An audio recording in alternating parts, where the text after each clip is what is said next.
ਬੱਚੇ ਦੇ ਜੰਮਣ ਤੋਂ ਲੈ ਕੇ 1 ਸਾਲ ਦੀ ਉਮਰ ਤੱਕ ਜੇਕਰ ਧਿਆਨ ਨਹੀਂ ਦਓਗੇ ਤਾਂ ਸਾਰੀ ਉਮਰ ਤੁਹਾਨੂੰ ਇਸ ਦਾ ਖਾਮਿਆਜ਼ਾ ਭੁਗਤਣਾ ਪੈ ਸਕਦਾ ਹੈ। ਕੁਝ ਤਸਵੀਰਾਂ ਤੁਹਾਨੂੰ ਸਕਰੀਨ ਤੇ ਦਿਖਾਉਂਦੇ ਆ। ਇਹ ਛੋਟੇ ਬੱਚੇ ਤੁਸੀਂ ਦੇਖ ਰਹੇ ਹੋ ਜਿਨ੍ਹਾਂ ਦੇ ਸਿਰ ਤੇ ਇੱਕ ਛੋਟੀ ਜਿਹੀ ਡਿਵਾਈਸ ਲੱਗੀ ਹੋਈ ਹੈ। ਇਹ ਕੁਝ ਇਹੋ ਜਿਹੇ ਬੱਚੇ ਨੇ ਜੇ ਇਹਨਾਂ ਦਾ ਟ੍ਰੀਟਮੈਂਟ ਨਹੀਂ ਹੁੰਦਾ ਤਾਂ ਇਹ ਹਮੇਸ਼ਾ ਸੁਸਾਇਟੀ ਦੇ ਉੱਤੇ ਇੱਕ ਬੋਝ ਮੰਨੇ ਜਾਂਦੇ ਨੇ। ਇਹਨਾਂ ਬੱਚਿਆਂ ਲਈ ਸਾਡੀ ਸਮਾਜਿਕ ਜ਼ਿੰਮੇਵਾਰੀ ਇਹ ਹੈ ਕਿ ਇਹਨਾਂ ਬੱਚਿਆਂ ਨੂੰ ਟਾਈਮਲੀ ਅਸੀਂ ਡਿਟੈਕਟ ਕਰ ਸਕੀਏ ਕਿ ਇਹਨਾਂ ਨੂੰ ਇਹ ਪ੍ਰੋਬਲਮ ਹੈ ਅਤੇ ਟਾਈਮਲੀ ਇਹਨਾਂ ਦਾ ਇਲਾਜ ਕਰ ਸਕੀਏ।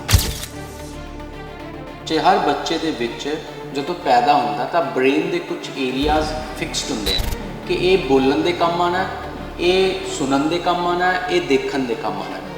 ਬਟ ਜਦੋਂ ਕੋਈ ਬ੍ਰੇਨ ਦਾ ਏਰੀਆ ਯੂਜ਼ ਨਹੀਂ ਹੁੰਦਾ ਤਾਂ ਉਹ ਹੌਲੀ ਹੌਲੀ ਖਤਮ ਹੋ ਜਾਂਦਾ। ਇਸ ਤਰ੍ਹਾਂ ਦਾ ਬੱਚਾ ਹੈ ਕੋਈ ਜਿਹੜਾ ਸੁਣ ਨਹੀਂ ਸਕਦਾ ਪੈਦਾਇਸ਼ੀ, ਅਤੇ ਉਸ ਲਈ ਉਸਨੇ ਕਦੀ ਆਵਾਜ਼ ਨੂੰ ਸੁਣਿਆ ਨਹੀਂ, ਉਹਦੇ ਲਈ ਇਹ ਦੁਨੀਆ ਬਿਲਕੁਲ ਸਾਇਲੈਂਟ ਹੈ। ਆਲਰਾਈਟ, ਤਾਂ ਉਸਦਾ ਉਹ ਬ੍ਰੇਨ ਦਾ ਏਰੀਆ ਜਿਹੜਾ ਸੁਣਨ ਦੇ ਕੰਮ ਆਉਂਦਾ ਉਹ ਯੂਜ਼ ਨਹੀਂ ਹੋਇਆ, ਅਤੇ ਜੇ ਉਹ ਕੁਝ ਸਾਲਾਂ ਤੱਕ ਯੂਜ਼ ਨਹੀਂ ਹੁੰਦਾ ਤਾਂ ਉਹ ਖਤਮ ਹੋ ਜਾਏਗਾ।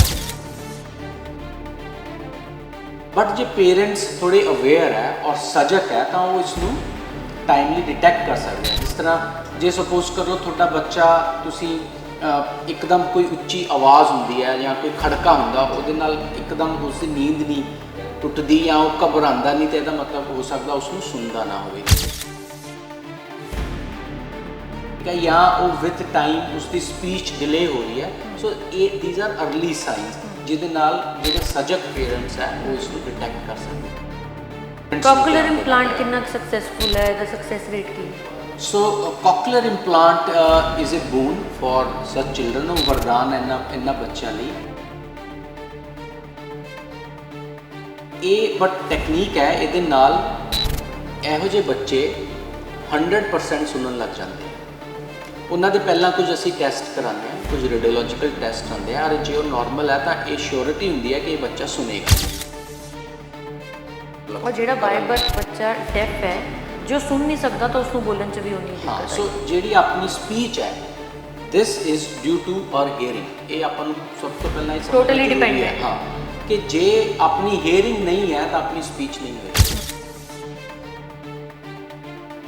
ਜੇ 18, 19, 25, 30 ਸਾਲ ਦੀ ਉਮਰ ਦੇ ਵਿੱਚ ਇੱਕੋ ਦਮ ਬੰਦਾ ਡੈਫ ਹੋ ਜਾਂਦਾ ਜਾਂ ਬੋਲਾ ਹੋ ਜਾਂਦਾ ਤਾਂ ਕੀ ਉਹਦਾ ਕੋਈ ਇਲਾਜ ਹੈ? ਕਿਉਂਕਿ ਤੁਸੀਂ ਕਿਹਾ ਜੇ ਬੱਚੇ ਨੂੰ ਬਾਏ ਬਰਥ ਹੁੰਦਾ ਤਾਂ 5 ਸਾਲ ਦੀ ਉਮਰ ਤੱਕ ਉਹ ਬਿਲਕੁਲ ਠੀਕ ਹੋ ਸਕਦਾ, ਉਸ ਤੋਂ ਬਾਅਦ ਰਿਸਕ। ਜਿਹੜੇ ਬੱਚੇ ਪੈਦਾਇਸ਼ੀ ਜਿਨ੍ਹਾਂ ਨੂੰ ਸੁਣਦਾ ਨਹੀਂ, ਉਹਨਾਂ ਲਈ ਇਹ ਟੈਕਨੀਕ ਜਿੰਨੀ ਜਲਦੀ ਹੋ ਜਾਏ ਬੈਟਰ ਹੈ। ਬਟ ਮੈਂ ਤੁਹਾਨੂੰ ਦੱਸਿਆ ਵੀ ਬ੍ਰੇਨ ਦਾ ਏਰੀਆ ਖਤਮ ਹੋ ਜਾਂਦਾ। ਸੋ ਬਟ ਇੱਕ ਵਾਰੀ ਜੇ ਬੱਚੇ ਨੇ ਸੁਣਿਆ ਔਰ ਉਸਦਾ ਸੁਣਨ ਦਾ ਏਰੀਆ ਡਿਵੈਲਪ ਹੋ ਗਿਆ ਔਰ ਉਸਦਾ ਬੋਲਣ ਦਾ ਏਰੀਆ ਵੀ ਡਿਵੈਲਪ ਹੋ ਗਿਆ ਤਾਂ ਫਿਰ ਉਹ ਬਾਅਦ ਦੇ ਏਜ ਦੇ ਵਿੱਚ ਵੀ ਇਹ ਕੋਕਲੀਅਰ ਇੰਪਲਾਂਟ ਵਰਕ ਕਰਦਾ, ਕਿਉਂਕਿ ਬ੍ਰੇਨ ਦੇ ਉਹ ਏਰੀਆਸ ਡਿਵੈਲਪ ਹੋ ਚੁੱਕੇ ਨੇ। So even at any age, suppose ਕਰ ਲਓ ਕੋਈ ਬੁਢਾਪੇ ਦੇ ਵਿੱਚ ਆ ਕੇ ਤੁਹਾਡਾ ਸੁਣਾਈ ਬੰਦ ਹੋ ਗਈ, even at the age of 80 years 90 years ਵੀ ਇਹ ਕੋਕਲੀਅਰ ਇੰਪਲਾਂਟ ਨਾਲ ਉਸਦੀ ਸੁਣਾਈ ਨੂੰ ਵਾਪਸ ਲਿਆਇਆ ਜਾ ਸਕਦਾ। ਤੁਸੀਂ ਕੋਈ ਰੀਸੈਂਟ ਸਰਜਰੀ ਕੀਤੀ ਹੋਈ? ਹਾਂ, ਹੁਣ ਰੀਸੈਂਟ ਸਾਡੇ ਲਈ ਇਹ ਬਹੁਤ ਫਖਰ ਦੀ ਗੱਲ ਹੈ ਕਿ ਜਿਹੜੀ ਸਭ ਤੋਂ ਰੀਸੈਂਟ ਸਰਜਰੀ ਅਸੀਂ ਕੀਤੀ ਹੈ ਉਸ ਦੇ ਵਿੱਚ ਅਸੀਂ ਇਸ ਵਰਲਡ ਦਾ ਲੇਟੈਸਟ ਇੰਪਲਾਂਟ ਯੂਜ਼ ਕੀਤਾ। ਠੀਕ ਹੈ। ਉਹ ਇੰਪਲਾਂਟ ਹਾਲੇ 4 ਨਵੰਬਰ ਨੂੰ ਲਾਂਚ ਹੋਇਆ ਸੀ ਐਂਡ ਉਹ ਇਸ ਦੁਨੀਆ ਦਾ ਸਭ ਤੋਂ ਛੋਟਾ ਅਤੇ ਸਭ ਤੋਂ ਪਤਲਾ ਇੰਪਲਾਂਟ ਹੈ। ਦੀਪ ਹਸਪੀਟਲ ਲਈ ਅਤੇ ਸਾਡੇ ਟੀਮ ਲਈ ਇਹ ਬਹੁਤ ਫਖਰ ਦੀ ਗੱਲ ਹੈ ਕਿ ਇਹ ਅਸੀਂ ਪੂਰੇ ਪੰਜਾਬ 'ਚ ਹੀ ਨਹੀਂ, ਪੂਰੇ ਇੰਡੀਆ 'ਚ ਹੀ ਨਹੀਂ, ਪੂਰੇ ਸਾਊਥ ਏਸ਼ੀਆ ਦੇ ਵਿੱਚ ਪਹਿਲੀ ਵਾਰ ਅਸੀਂ ਕੀਤਾ ਹੈ। ਡੇਲੀ ਪੋਸਟ ਪੰਜਾਬੀ ਦੇਖ ਰਹੇ तमाम ਦਰਸ਼ਕਾਂ ਦਾ ਮੈਂ ਸੁਮਨ ਜੇਟਲੀ ਸਵਾਗਤ ਕਰਦੀ ਹਾਂ। ਇੱਕ ਨਵ ਜੰਮੇ ਬੱਚੇ ਪ੍ਰਤੀ ਮਾਂ ਦੀ ਜ਼ਿੰਮੇਵਾਰੀ ਸਿਰਫ ਇੰਨੀ ਨਹੀਂ ਹੈ ਕਿ ਉਸ ਨੂੰ ਟਾਈਮ ਤੇ ਫੀਡ ਦੇ ਰਹੀ ਹੈ, ਉਸ ਦੇ ਡਾਈਪਰ ਚੇਂਜ ਕਰ ਰਹੀ ਹੈ, ਨੁਹਾ ਧੁਆ ਰਹੀ ਹੈ ਔਰ ਜ਼ਰੂਰੀ ਦਵਾਈਆਂ ਦੇ ਰਹੀ ਹੈ। ਇੱਕ ਅਜਿਹੀ ਖਾਸ ਗੱਲ ਵੱਲ ਧਿਆਨ ਦੇਣਾ ਬਹੁਤ ਜ਼ਰੂਰੀ ਹੈ। ਬੱਚੇ ਦੇ ਜੰਮਣ ਤੋਂ ਲੈ ਕੇ 1 ਸਾਲ ਦੀ ਉਮਰ ਤੱਕ ਜੇਕਰ ਧਿਆਨ ਨਹੀਂ ਦਓਗੇ ਤਾਂ ਸਾਰੀ ਉਮਰ ਤੁਹਾਨੂੰ ਇਸ ਦਾ ਖਾਮਿਆਜ਼ਾ ਭੁਗਤਣਾ ਪੈ ਸਕਦਾ ਹੈ। ਅੱਜ ਸਾਡੇ ਨਾਲ ਮਾਹਰ ਮੌਜੂਦ ਨੇ ਔਰ ਗੱਲਬਾਤ ਕੁਝ ਅਜਿਹੀ ਕਰਨੀ ਹੈ ਜਿਸ ਦਾ ਜ਼ਿਕਰ ਸ਼ਾਇਦ ਅੱਜ ਤੋਂ ਪਹਿਲਾਂ ਕਿਤੇ ਨਹੀਂ ਹੋਇਆ। ਉਸ ਤੋਂ ਪਹਿਲਾਂ ਕੁਝ ਤਸਵੀਰਾਂ ਤੁਹਾਨੂੰ ਸਕਰੀਨ ਤੇ ਦਿਖਾਉਂਦੇ ਆ। ਇਹ ਛੋਟੇ ਬੱਚੇ ਤੁਸੀਂ ਦੇਖ ਰਹੇ ਹੋ ਜਿਨ੍ਹਾਂ ਦੇ ਸਿਰ ਤੇ ਇੱਕ ਛੋਟੀ ਜਿਹੀ ਡਿਵਾਈਸ ਲੱਗੀ ਹੋਈ ਹੈ। ਤੇ ਡਾਕਟਰ ਕਪਿਲਾ ਸਾਡੇ ਨਾਲ ਮੌਜੂਦ ਨੇ, ਗੱਲਬਾਤ ਕਰ ਲੈਂਦੇ ਆ। ਬੱਚੇ ਜਿਹੜੇ ਸੁਣ ਨਹੀਂ ਪਾਉਂਦੇ, ਜਿਨ੍ਹਾਂ ਨੂੰ ਬੋਲੇ ਕਿਹਾ ਜਾਂਦਾ ਹੈ ਪੰਜਾਬੀ ਦੇ ਵਿੱਚ ਤੇ ਅੰਗਰੇਜ਼ੀ ਦੇ ਵਿੱਚ ਡੈਫ ਕਿਹਾ ਜਾਂਦਾ ਹੈ, ਇਸ ਬਾਰੇ ਅੱਜ ਖੁੱਲ੍ਹ ਕੇ ਚਰਚਾ ਕਰਨੀ ਹੈ ਅਸੀਂ। ਬਿਲਕੁਲ। ਸਭ ਤੋਂ ਪਹਿਲਾਂ ਤੁਹਾਡਾ ਬਹੁਤ-ਬਹੁਤ ਸ਼ੁਕਰੀਆ। ਸੋ ਇਹ ਇੱਕ ਬਹੁਤ ਹੀ ਇੰਪੋਰਟੈਂਟ ਮੁੱਦਾ ਹੈ ਸੋਸ਼ਲੀ, ਜਿਨ੍ਹਾਂ ਨੂੰ ਤੁਸੀਂ ਇਸ ਨੂੰ ਲੈ ਕੇ ਆਏ ਹੋ ਔਰ ਦਰਸ਼ਕਾਂ ਸਾਹਮਣੇ ਰੱਖਿਆ ਹੈ, ਕਿਉਂਕਿ ਇਹ ਕੁਝ ਇਹੋ ਜਿਹੇ ਬੱਚੇ ਨੇ ਜੇ ਇਹਨਾਂ ਦਾ ਟ੍ਰੀਟਮੈਂਟ ਨਹੀਂ ਹੁੰਦਾ ਤਾਂ ਇਹ ਹਮੇਸ਼ਾ ਸੁਸਾਇਟੀ ਦੇ ਉੱਤੇ ਇੱਕ ਬੋਝ ਮੰਨੇ ਜਾਂਦੇ ਨੇ। ਬਟ ਇਹ ਨਾਰਮਲ ਬੱਚੇ ਹੁੰਦੇ ਆ ਜਿਨ੍ਹਾਂ ਦਾ IQ ਨਾਰਮਲ ਨਾਲੋਂ ਵੀ ਜ਼ਿਆਦਾ ਹੋ ਸਕਦਾ ਹੈ, ਔਰ ਉਹ ਜੇ ਉਹਨਾਂ ਦਾ ਪ੍ਰੋਪਰ ਟ੍ਰੀਟਮੈਂਟ ਹੋ ਜੇ ਤਾਂ ਉਹ ਬਿਲਕੁਲ ਮੇਨ ਸਟਰੀਮ 'ਚ ਆ ਸਕਦੇ। ਬਟ ਇਹਨਾਂ ਨੂੰ ਹਮੇਸ਼ਾ ਡੈਫ ਐਂਡ ਡੰਮ ਕਿਹਾ ਜਾਂਦਾ ਹੈ। ਡੰਮ ਮੀਨਸ ਮੰਦਬੁੱਧੀ ਵਾਲਾ ਬੱਚੇ ਦਾ ਇਹਨਾਂ ਨੂੰ ਕਿਹਾ ਜਾਂਦਾ, ਇਹਨਾਂ ਤੇ ਲੇਬਲ ਲਗਾ ਦਿੱਤਾ ਜਾਂਦਾ, ਨਾ ਸਮਝ ਲਗਾ ਦਿੱਤਾ ਜਾਂਦਾ। ਕਿਉਂ? ਕਿਉਂਕਿ ਇਹ ਸੁਣ ਨਹੀਂ ਸਕਦੇ, ਔਰ ਜਦੋਂ ਇਹ ਸੁਣ ਨਹੀਂ ਸਕਦੇ ਤਾਂ ਇਹ ਬੋਲ ਨਹੀਂ ਸਕਦੇ। ਔਰ ਇਹਨਾਂ ਬੱਚਿਆਂ ਲਈ ਸਾਡੀ ਸਮਾਜਿਕ ਜ਼ਿੰਮੇਵਾਰੀ ਇਹ ਹੈ ਕਿ ਇਹਨਾਂ ਬੱਚਿਆਂ ਨੂੰ ਟਾਈਮਲੀ ਅਸੀਂ ਡਿਟੈਕਟ ਕਰ ਸਕੀਏ ਕਿ ਇਹਨਾਂ ਨੂੰ ਇਹ ਪ੍ਰੋਬਲਮ ਹੈ ਅਤੇ ਟਾਈਮਲੀ ਇਹਨਾਂ ਦਾ ਇਲਾਜ ਕਰ ਸਕੀਏ, ਕਿਉਂਕਿ ਇਹ ਬਿਲਕੁਲ ਠੀਕ ਹੋ ਸਕਦੇ ਆ। ਇੱਕ ਤੁਸੀਂ ਏਜ ਲਿਮਿਟ ਦੱਸੀ ਸੀ ਕਿ ਜੇਕਰ 1 ਸਾਲ ਦੀ ਉਮਰ ਤੱਕ ਇਲਾਜ ਹੋ ਜਾਏ ਤਾਂ ਬਿਹਤਰ ਹੈ, ਵੱਧ ਤੋਂ ਵੱਧ 5 ਸਾਲ ਦੀ ਉਮਰ ਤੱਕ, ਜੇ ਨਹੀਂ ਹੁੰਦਾ ਤਾਂ ਕੀ? ਸੋ ਇਹ ਇਸ ਤਰ੍ਹਾਂ ਹੈ ਕਿ ਇਹਨਾਂ ਬੱਚਿਆਂ ਹਰ ਬੱਚੇ ਦੇ ਵਿੱਚ ਜਦੋਂ ਪੈਦਾ ਹੁੰਦਾ ਤਾਂ ਬ੍ਰੇਨ ਦੇ ਕੁਝ ਏਰੀਆਜ਼ ਫਿਕਸਡ ਹੁੰਦੇ ਆ ਕਿ ਇਹ ਬੋਲਣ ਦੇ ਕੰਮ ਆਣਾ, ਇਹ ਸੁਣਨ ਦੇ ਕੰਮ ਆਣਾ, ਇਹ ਦੇਖਣ ਦੇ ਕੰਮ ਆਣਾ। ਬਟ ਜਦੋਂ ਕੋਈ ਬ੍ਰੇਨ ਦਾ ਏਰੀਆ ਯੂਜ਼ ਨਹੀਂ ਹੁੰਦਾ ਤਾਂ ਉਹ ਹੌਲੀ ਹੌਲੀ ਖਤਮ ਹੋ ਜਾਂਦਾ। ਜਿਸ ਤਰ੍ਹਾਂ ਜੇ ਆਪਾਂ ਸਪੋਜ਼ ਕਰੋ ਜਨਮ ਹੁੰਦੇ ਹੀ ਬੱਚੇ ਦੀ ਅੱਖਾਂ ਤੇ ਪੱਟੀ ਬੰਨ੍ਹ ਦਿੰਨੇ ਆ ਅਤੇ ਉਸ ਨੂੰ ਪੱਟੀ ਨੂੰ ਨਾ ਖੋਲੀਏ 1 ਸਾਲ, ਤਾਂ ਜਦੋਂ ਆਪਾਂ ਖੋਲਾਂਗੇ ਤਾਂ ਚਾਹੇ ਉਸ ਬੱਚੇ ਦੀਆਂ ਅੱਖਾਂ ਨਾਰਮਲ ਹੈ ਬਟ ਉਹ ਦੇਖ ਨਹੀਂ ਪਾਊਗਾ। ਇਸੇ ਤਰ੍ਹਾਂ ਜੇ ਇਸ ਤਰ੍ਹਾਂ ਦਾ ਬੱਚਾ ਹੈ ਕੋਈ ਜਿਹੜਾ ਸੁਣ ਨਹੀਂ ਸਕਦਾ ਪੈਦਾਇਸ਼ੀ, ਅਤੇ ਉਸ ਲਈ ਉਸਨੇ ਕਦੀ ਆਵਾਜ਼ ਨੂੰ ਸੁਣਿਆ ਨਹੀਂ, ਉਹਦੇ ਲਈ ਇਹ ਦੁਨੀਆ ਬਿਲਕੁਲ ਸਾਇਲੈਂਟ ਹੈ, ਆਲਰਾਈਟ, ਤਾਂ ਉਸ ਦਾ ਉਹ ਬ੍ਰੇਨ ਦਾ ਏਰੀਆ ਜਿਹੜਾ ਸੁਣਨ ਦੇ ਕੰਮ ਆਉਂਦਾ ਹੈ ਉਹ ਯੂਜ਼ ਨਹੀਂ ਹੋਇਆ, ਅਤੇ ਜੇ ਉਹ ਕੁਝ ਸਾਲਾਂ ਤੱਕ ਯੂਜ਼ ਨਹੀਂ ਹੁੰਦਾ ਤਾਂ ਉਹ ਖਤਮ ਹੋ ਜਾਏਗਾ। ਫਿਰ ਚਾਹੇ ਉਸ ਨੂੰ ਆਪਾਂ ਸਾਊਂਡ ਦਵਾਂਗੇ ਵੀ ਤਾਂ ਉਹ ਉਸ ਨੂੰ ਸੁਣ ਨਹੀਂ ਪਾਊਗਾ। ਬਹੁਤ ਵਾਰ ਇਦਾਂ ਹੁੰਦਾ ਹੈ, ਮਾਂ-ਬਾਪ ਪਹਿਲਾਂ ਤਾਂ ਧਿਆਨ ਨਹੀਂ ਦਿੰਦੇ, ਜਦੋਂ ਬੱਚਾ ਛੋਟਾ ਹੁੰਦਾ ਇੰਜ ਲੱਗਦਾ ਕਿ ਅਜੇ ਤਾਂ ਉਮਰ ਬਹੁਤ ਛੋਟੀ ਹੈ, ਜਦੋਂ ਥੋੜਾ ਵੱਡਾ ਹੋਏਗਾ ਸ਼ਾਇਦ ਸੁਣਨ ਲੱਗ ਜੇ, ਸਮਝਣ ਲੱਗ ਜੇ ਤੇ ਬੋਲਣ ਲੱਗ ਜੇ, ਪਰ ਉਦੋਂ ਤੱਕ ਸਮਾਂ ਨਿਕਲ ਜਾਂਦਾ। ਫਿਰ ਜਦੋਂ ਸਮਝ ਆਉਂਦੀ ਹੈ ਤਾਂ ਹੀਅਰਿੰਗ ਏਡ ਲਗਵਾ ਦਿੱਤੀ ਜਾਂਦੀ ਹੈ। ਸੋ ਇਹ ਸਾਡੇ ਲਈ ਇੱਕ ਬਹੁਤ ਬੇਬਸੀ ਵਾਲੀ ਕੰਡੀਸ਼ਨ ਹੁੰਦੀ ਹੈ ਜਦੋਂ ਬਹੁਤ ਸਾਰੀ ਪੇਰੈਂਟਸ ਲੈ ਕੇ ਆਉਂਦੇ ਆ ਆਪਦੇ 10 ਸਾਲ ਦੇ ਬੱਚੇ ਨੂੰ, ਆਪਣੇ 12 ਸਾਲ ਦੇ ਬੱਚੇ ਨੂੰ, ਕੋਈ 18 ਸਾਲ ਦੇ ਬੱਚਿਆਂ ਨੂੰ ਵੀ ਲੈ ਕੇ ਆਉਂਦੇ ਆ ਕਿ ਅਸੀਂ ਹੁਣ ਜਿੰਨਾ ਮਰਜ਼ੀ ਪੈਸਾ ਖਰਚ ਕਰ ਦਈਏ, ਅਸੀਂ ਤਿਆਰ ਹਾਂ ਬਟ ਸਾਡੇ ਬੱਚੇ ਨੂੰ ਸੁਣਨ ਲਾ ਦਿਓ। ਬਟ ਉੱਥੇ ਅਸੀਂ ਬੇਬਸ ਹੁੰਦੇ ਹਾਂ। ਹੁਣ ਅਸੀਂ ਉਦੋਂ ਕਹਿੰਦੇ ਆ ਵੀ ਹੁਣ ਅਸੀਂ ਕੁਝ ਨਹੀਂ ਕਰ ਸਕਦੇ। ਹਾਂ, ਜੇ ਤੁਸੀਂ ਇਸ ਬੱਚੇ ਨੂੰ 5 ਸਾਲ ਦੀ ਏਜ ਜਾਂ ਉਸ ਤੋਂ ਪਹਿਲਾਂ ਲੈ ਕੇ ਆਉਂਦੇ ਤਾਂ ਇਹ ਅੱਜ ਬਿਲਕੁਲ ਬੱਚਾ ਨਾਰਮਲ ਹੋ ਜਾਂਦਾ। ਅੱਜ ਕੱਲ੍ਹ ਨਾ ਇੱਕ ਨਵਾਂ ਟ੍ਰੈਂਡ ਚੱਲ ਗਿਆ ਹੈ, ਬੱਚਾ ਹੁੰਦਾ ਤੇ ਨਾਲ ਹੀ ਨੈਨੀ ਰੱਖ ਦਿੱਤੀ ਜਾਂਦੀ ਹੈ, ਜਾਂ ਇੱਕ ਛੋਟੀ ਜਿਹੀ ਬੱਚੀ ਜਿਹੜੀ ਆਪ 10-12 ਸਾਲ ਦੀ ਹੁੰਦੀ ਹੈ ਉਹਨੂੰ ਇੱਕ ਨਵਜੰਮਿਆ ਬੱਚਾ ਜਿਹੜਾ ਫੜਾ ਦਿੱਤਾ ਜਾਂਦਾ ਕਿ ਇਸ ਦੀ ਟੇਕ ਕੇਅਰ ਤੂੰ ਕਰਨੀ ਹੈ। ਉਹਨੂੰ ਤਾਂ ਆਪ ਸਮਝ ਨਹੀਂ ਹੁੰਦੀ, ਉਹ ਮਾਂ ਨੂੰ ਕਿਵੇਂ ਕਨਵੇ ਕਰੇਗੀ ਕਿ ਇਹ ਸੁਣ ਨਹੀਂ ਪਾ ਰਿਹਾ। ਬਿਲਕੁਲ। ਦੇਖੋ, ਇਹਦੇ ਵਿੱਚ ਆਪਣੇ ਇੰਡੀਆ ਦੇ ਵਿੱਚ ਹਾਲੇ ਤੱਕ ਯੂਨੀਵਰਸਲ ਨਿਊਬੋਰਨ ਸਕਰੀਨਿੰਗ ਪ੍ਰੋਗਰਾਮ ਨਹੀਂ ਹੈ। ਮੀਨਸ ਹਰ ਬੱਚਾ ਜਿਹੜਾ ਜੋ ਪੈਦਾ ਹੁੰਦਾ ਉਹਦਾ ਹੀਅਰਿੰਗ ਟੈਸਟ ਨਹੀਂ ਹੁੰਦਾ, ਜੋ ਕਿ most of the developed countries ਉਹਨਾਂ ਦੇ ਵਿੱਚ ਹੈ।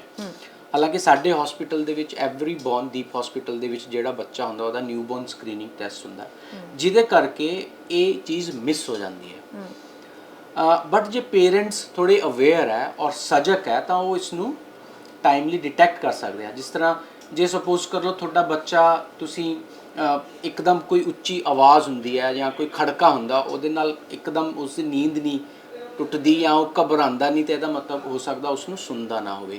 ਫਿਰ ਜਿਵੇਂ ਜਿਵੇਂ ਬੱਚਾ ਕੁਝ ਮਹੀਨਿਆਂ ਦਾ ਹੁੰਦਾ, ਜੇ ਉਹ ਸਾਊਂਡ ਨੂੰ ਫੋਲੋ ਨਹੀਂ ਕਰਦਾ, ਮੰਨ ਲਓ ਉਸ ਨੂੰ ਖਿਲੌਣੇ ਦੀ ਸਾਊਂਡ ਹੈ, ਕੋਈ ਮਿਊਜ਼ੀਕਲ ਸਾਊਂਡ ਹੈ ਔਰ ਉਹ ਮੂਵ ਹੋ ਰਹੀ ਹੈ ਔਰ ਉਹ ਆਪਣਾ ਸਿਰ ਨਹੀਂ ਘੁਮਾਉਂਦਾ ਉਸ ਸਾਊਂਡ ਨੂੰ ਫੋਲੋ ਕਰ ਲਿਆ, ਤਾਂ ਇਹਦਾ ਮਤਲਬ ਉਸ ਨੂੰ ਪ੍ਰੋਬਲਮ ਹੋ ਸਕਦੀ ਹੈ।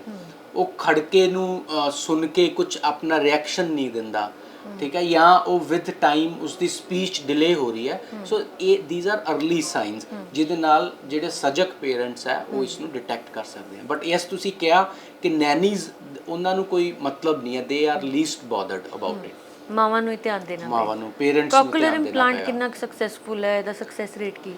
So cochlear implant is a boon for such children. ਉਹ ਵਰਦਾਨ ਇਹਨਾਂ ਬੱਚਿਆਂ ਲਈ ਐਂਡ ਇਹ ਟੈਕਨੋਲੋਜੀ ਆਪਣੇ ਇੰਡੀਆ ਦੇ ਵਿੱਚ 2-2.5 ਡਿਕੇਡਸ ਤੋਂ ਹੀ ਆਈ ਹੈ, ਪਹਿਲਾਂ ਇਹ ਟੈਕਨੋਲੋਜੀ ਸੀਗੀ ਨਹੀਂ। ਸੋ ਇਹ ਬਟ ਟੈਕਨੀਕ ਹੈ, ਇਹਦੇ ਨਾਲ ਇਹੋ ਜਿਹੇ ਬੱਚੇ 100% ਸੁਣਨ ਲੱਗ ਜਾਂਦੇ ਆ। ਉਹਨਾਂ ਦੇ ਪਹਿਲਾਂ ਕੁਝ ਅਸੀਂ ਟੈਸਟ ਕਰਾਉਂਦੇ ਆ, ਕੁਝ ਰੇਡੀਓਲੋਜੀਕਲ ਟੈਸਟ ਆਉਂਦੇ ਆ, ਔਰ ਜੇ ਉਹ ਨਾਰਮਲ ਹੈ ਤਾਂ ਇਹ ਸ਼ੋਰਿਟੀ ਹੁੰਦੀ ਹੈ ਕਿ ਇਹ ਬੱਚਾ ਸੁਣੇਗਾ। ਨਾਓ ਇਹ ਡਿਪੈਂਡ ਕਰਦਾ ਹੈ ਕਿ ਇਹ ਜਿਹੜਾ ਇੰਪਲਾਂਟ ਹੈ ਉਹ ਕਿਸ ਏਜ ਤੇ ਹੋਇਆ।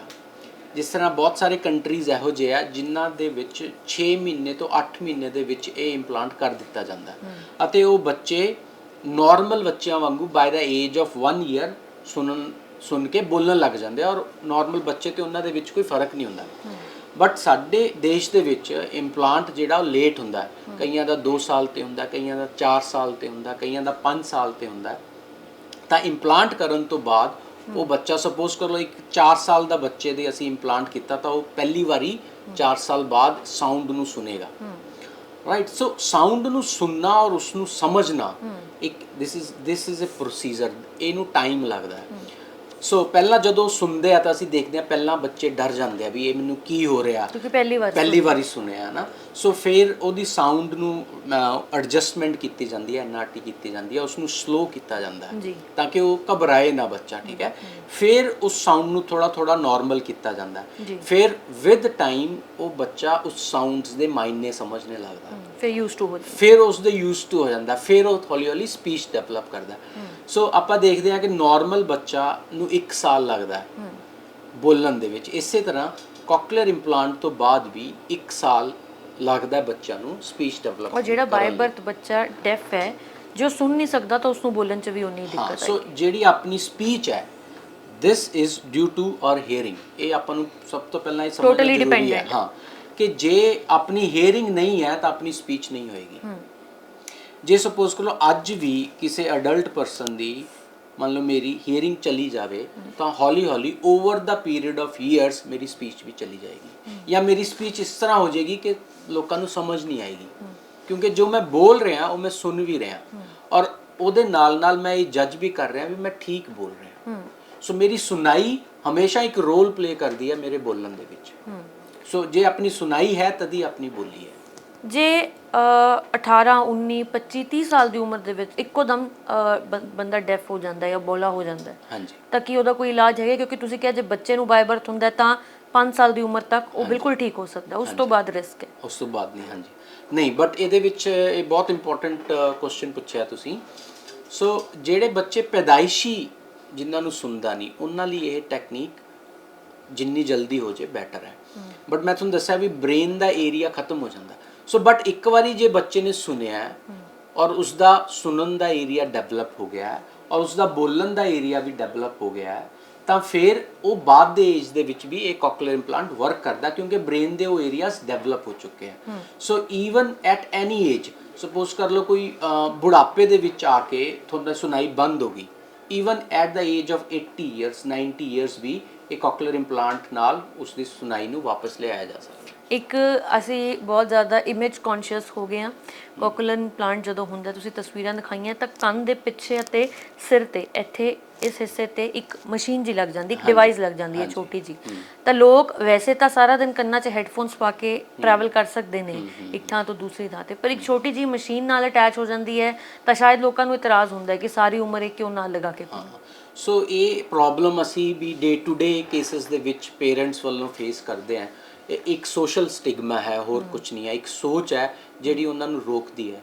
ਸੋ ਇਹਦੇ ਵਿੱਚ ਰਿਅਲਾਈਜ਼ ਕਰਨਾ ਇਹ ਜ਼ਰੂਰੀ ਹੈ ਕਿ ਇੰਪੋਰਟੈਂਟ ਇਹ ਹੈ ਕਿ ਬੱਚਾ ਸੁਣੇ ਔਰ ਸੁਣ ਕੇ ਉਹ ਨਾਰਮਲ ਜ਼ਿੰਦਗੀ ਜੀਏ, ਰੈਦਰ ਦੈਨ ਕਿ ਉਹ ਇੱਕ ਛੋਟੀ ਸੀ ਡਿਵਾਈਸ ਤੋਂ ਡਰਨ। ਹੁਣ ਆਪਾਂ ਅੱਜ ਕੱਲ੍ਹ ਆਲਮੋਸਟ ਹਰ ਤੀਸਰੇ ਜਾਂ ਚੌਥੇ ਬੱਚੇ ਨੂੰ ਸਪੈਕਸ ਲੱਗੀਆਂ ਹੋਈਆਂ।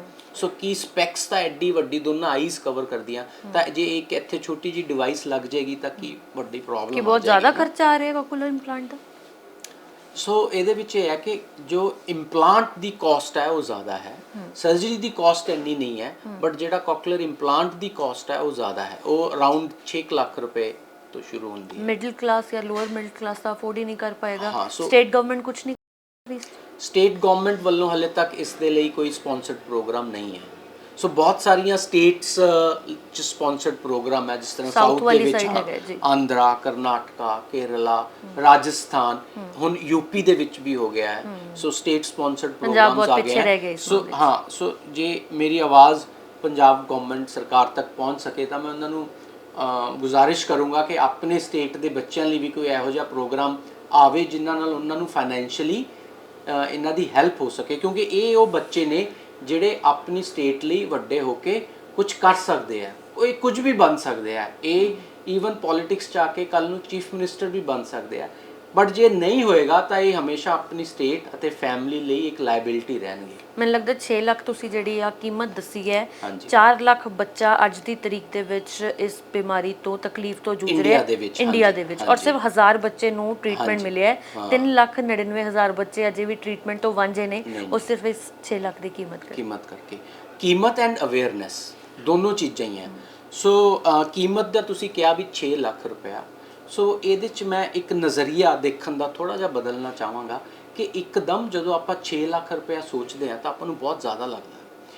ਬਟ ਅਕਸਰ ਐਦਾਂ ਹੁੰਦਾ ਹੈ, ਆਪਣੀ ਫੈਮਿਲੀ ਦੇ ਵਿੱਚ ਕੋਈ ਬਜ਼ੁਰਗ ਹੈ, ਸਪੋਜ਼ ਕਰ ਲਓ ਕੋਈ 60 ਇਅਰਸ ਦਾ ਬਜ਼ੁਰਗ ਹੈ, ਉਸ ਨੂੰ ਇੱਕਦਮ ਐਕਸੀਡੈਂਟ ਹੋ ਗਿਆ ਉਸਦਾ, ਜਾਂ ਉਸ ਨੂੰ ਕੋਈ ਹਾਰਟ ਦੀ ਪ੍ਰੋਬਲਮ ਆ ਗਈ, ਆਪਾਂ ਤੁਰੰਤ ਉਹਨੂੰ ਹਸਪੀਟਲ 'ਚ ਲੈ ਕੇ ਜਾਂਦੇ ਹਾਂ, ਆਪਾਂ 3-4 ਲੱਖ ਰੁਪਏ ਉਹਦੇ ਆਪਰੇਸ਼ਨ ਤੇ, ਉਹਦੇ ਹਾਰਟ ਸਰਜਰੀ ਤੇ, ਉਹਦੇ ਸਟੈਂਟਸ ਤੇ ਖਰਚ ਕਰ ਦਿੰਦੇ ਹਾਂ ਬਿਨਾਂ ਸੋਚੇ ਸਮਝੇ।